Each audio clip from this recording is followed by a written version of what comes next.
mean, our quarterback has two legs. The same guy who saved us against Jacksonville State the year before. You don't have a guy that's going to try to not even get a pass interference penalty in with the last play of the game, and probably not going to miss 3 tackles. I think that's really what it comes down to. Because I mean, forget what the defense wasn't able to accomplish in stopping them. Up to that point, you hold a team to 13 points, you should win that game. If you lose a game with your defense holding somebody 13 points, that's not the defense's fault. You should have never been in that position to end the game in the first place. The game should have been taken care of. If you can't score 35 points against the Sisters of the Poor, then that's just bad. That's just bad coaching, bad effort all around.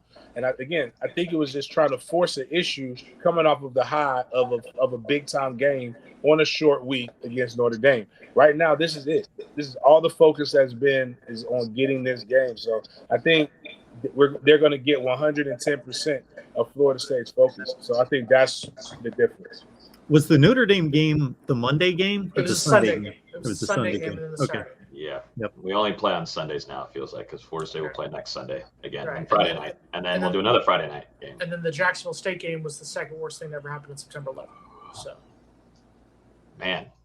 Hey. second worst. Calm down. Hey, that's risking it for a biscuit on YouTube. That's risking it for a biscuit. I think one of the storylines going into this is Darius Washington getting his first start at center. We've seen him play at center before. We didn't touch on it earlier, but Maurice Smith not going to be available. We'll see how that availability looks for the LSU game.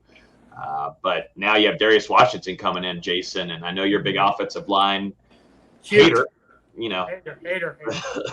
The hater. What do you think about Darius? Because at least in practice, there's been growth there, and I do think you like the size of him.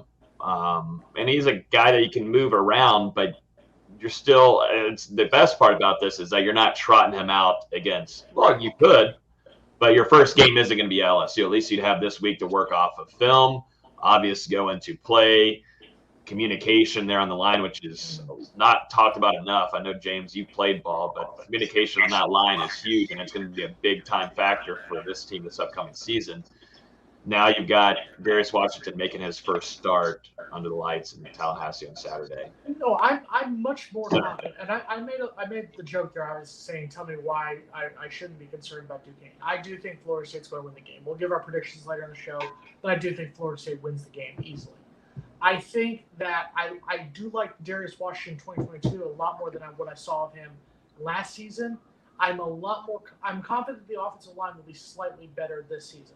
But just looking at what you got right now, Robert Scott starting off at left tackle, Dylan Gibbons at left guard, Darius Washington center, Dimitri Emmanuel looks like he'll probably be the starter at right guard, and then Bless Harris, the transfer in, starting at right tackle. The one out of that group that I'm concerned the most about, Dylan Gibbons dealt with injury issues last season, but I do like his leadership. I think you need to keep him in that line for his leadership.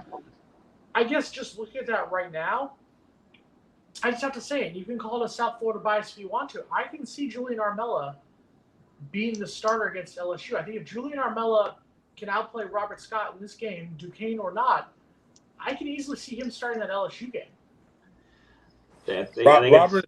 Robert Scott is considered is a freshman All-American and considered a first-round pick by some publications in this. I don't know what people have seen. And I'm not picking up Julian Armella. I think he will be good. But Julian Armella has not shown me anything from a live scrimmage or in any practice that shows that he's ready to go up against a LSU, a big-time Power 5 opponent. I think he'll do very well against Duquesne. I think he's doing well in camp. I think we're grossly taking what a coach is saying in positive reinforcement and running with it. Not just you, Jason, but I've read other people's things, and sometimes I guess it's different when you played it and when you watch it and when you know some of the other stuff you've heard some of the other combos. Good, not ready yet. But I can't say that by the middle of the season, once you start seeing some live bullets, that he wouldn't be prepared. It's just right now, if he's playing against LSU,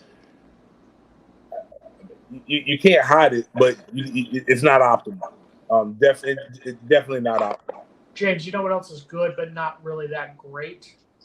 Logan telling the fans to hit the like button. Logan, it's the last one of the preseason. Get everyone hyped up for 2 words. What were the 2 words, Mark, you started the show with? Game week.